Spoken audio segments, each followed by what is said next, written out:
So, as you know, I like to talk about some of these archaeological discoveries within Israel, and I thought I'd share this specific one. This is from the Israeli Antiquities Authority and the Armstrong Institute of Biblical Archaeology.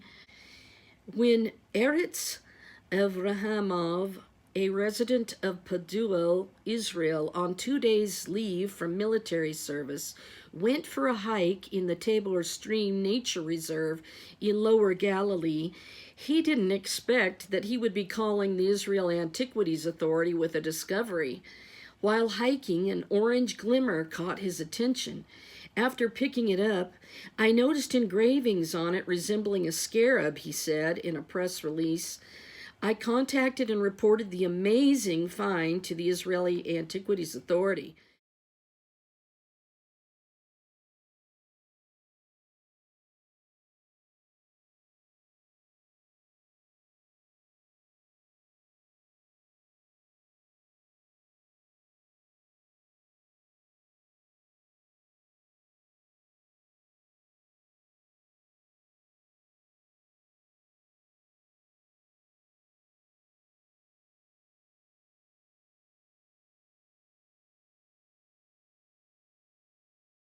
And what Avram had discovered was a nearly 2,800-year-old First Temple period Assyrian scarab seal.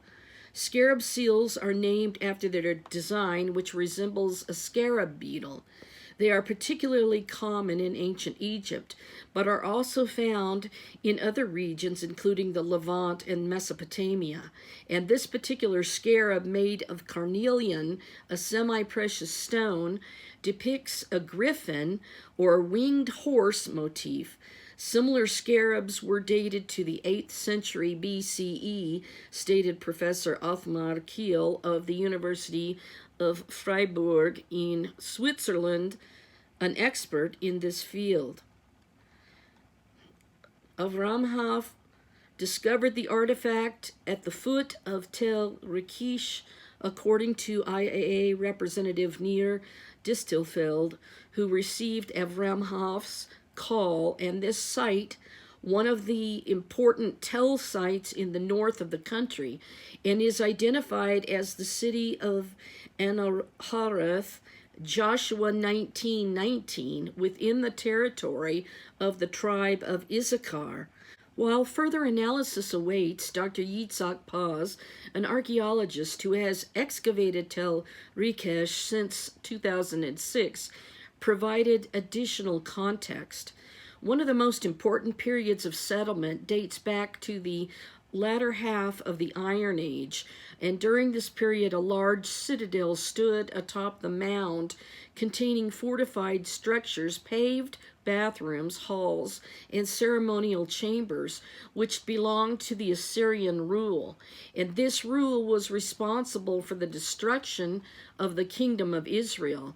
The scarab discovered at Tel Rikesh may be from the period of the Assyrian rule and may indicate the presence of Assyrian officials, or perhaps Babylonian, at Tel Rikesh during this period. And the griffin appearing on the seal is also known as an artistic motif in ancient Near Eastern art and is common on seals from the Iron Age.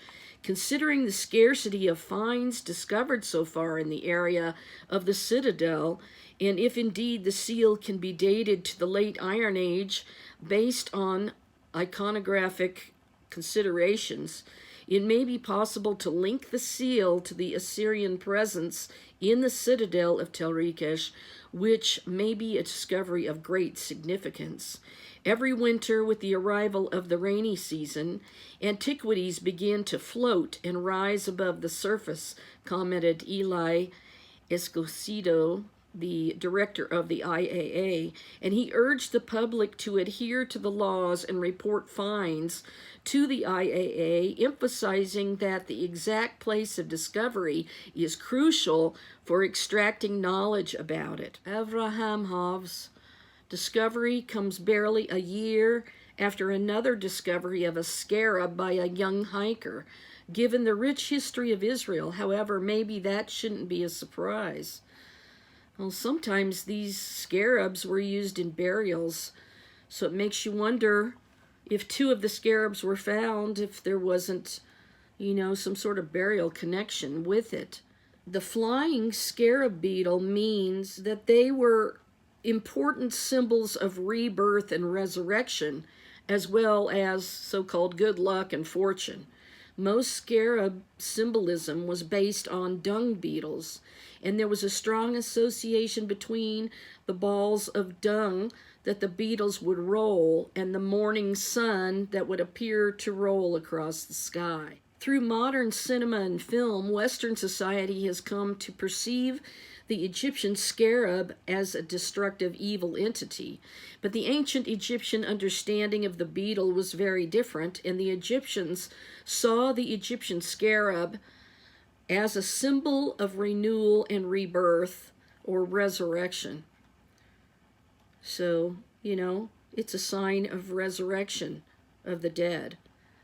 And one of the things that I read is that they would sometimes put the amulet of the scarab on top of the body of a mummy.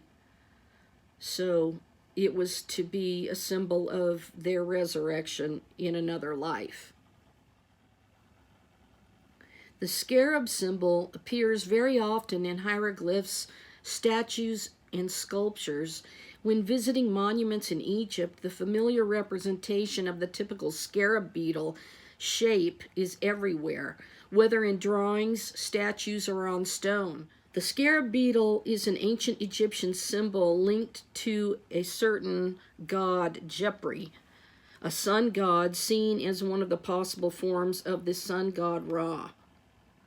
Dung beetles deposit their eggs in balls of dung, which they then introduce in some hole in the ground. And this led Egyptians to think that these beetles were self-producing and equated this property to that of this so-called god who is reborn every day as the sun. For this reason, the beetle within the Egyptian world can be understood as a symbol of the rising sun. The Egyptians made all kinds of beetle-shaped amulets known as scarabs to symbolize the sun, the resurrection, and to obtain its protection in life and death.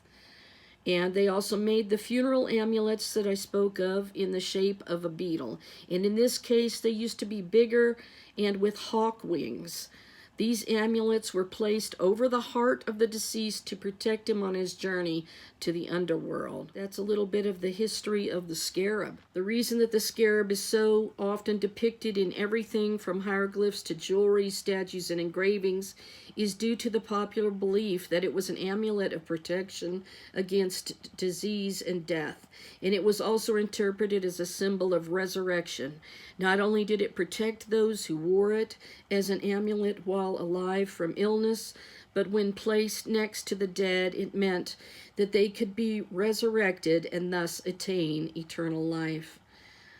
And during the mummification process, the deceased heart was often compared to a granite engraving in which several scarabs were carved.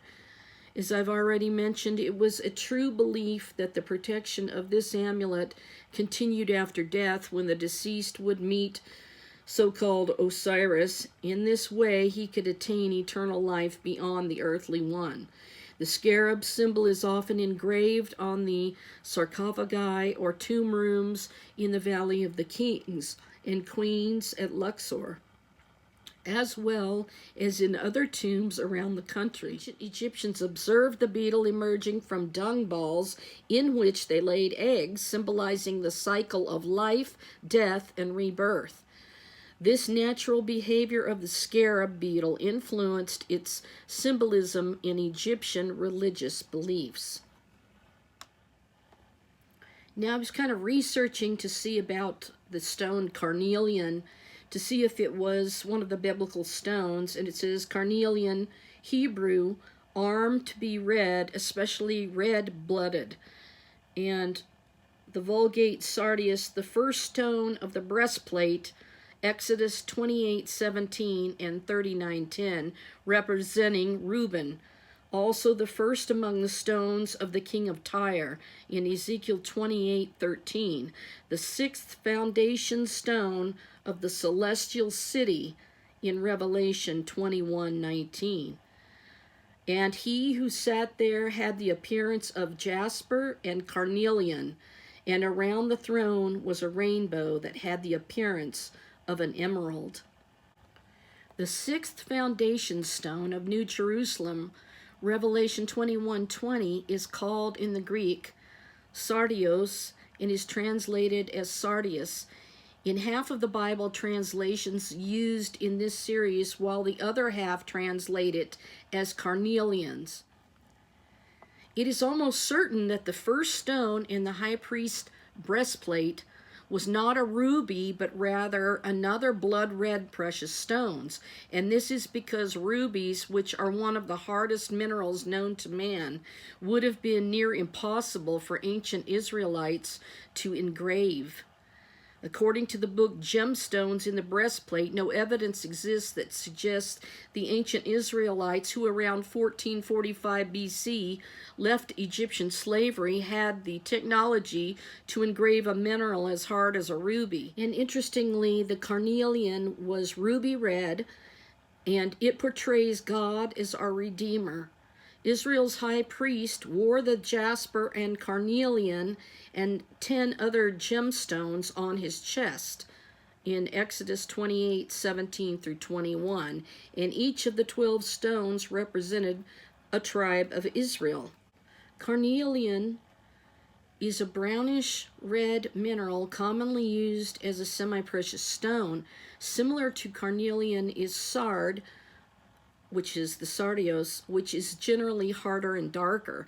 The difference is not rigidly defined, and the two names are often used interchangeably. The Arab peoples consider the carnelian one of the stones of kings.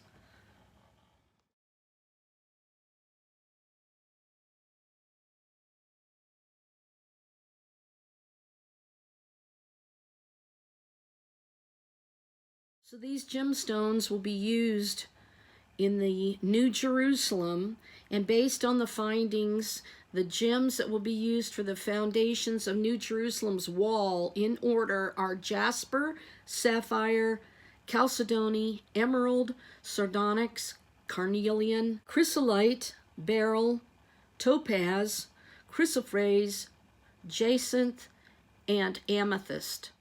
The high priest's breastplate had the gems embedded within it, engraved in the birth order of Jacob's or Israel's 12 sons.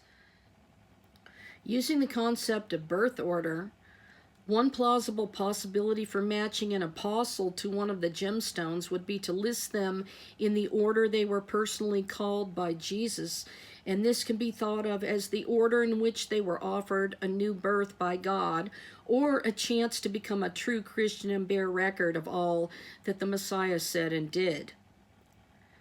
The Bible clearly records the order of the first 7 disciples called by Messiah, and they were in order: John and Andrew, then Peter, Philip, Nathanael, Bartholomew, James the brother of John, and Matthew. The 5 remaining disciples, who were likely called close together in time sequence, are Thomas, James, known as James the Less, Judas, brother of James the Less, and Simon the Canaanite, Simon the Zealot, and Judas Iscariot. And since James the Less, Judas, brother of James, and Simon the Canaanite were brothers, their calling may have occurred very close to one another, and because of his suicide after betraying Jesus, Judas was eventually replaced in his position as one of the apostles by Matthias in Acts 1:15 through 26. So they went in that order of the New Jerusalem foundation gems, and they matched John or Andrew to jasper, John or Andrew to sapphire, Peter to chalcedony, whose name is really Simon, Philip, the emerald, Nathaniel, sardonyx, and James is the carnelian. The chrysolite is Matthew. The beryl is Thomas. The topaz is James the Less. Chrysoprase is Judas or Simon the Zealot. Jacinth is Judas or Simon the Zealot, and since they were brothers. And the amethyst goes to Matthias, the last one called of Jesus, as foundation stones of the New Jerusalem. And the gates were made of pearl. So that's what we see in the gemstones from the New Jerusalem as depicted in this picture.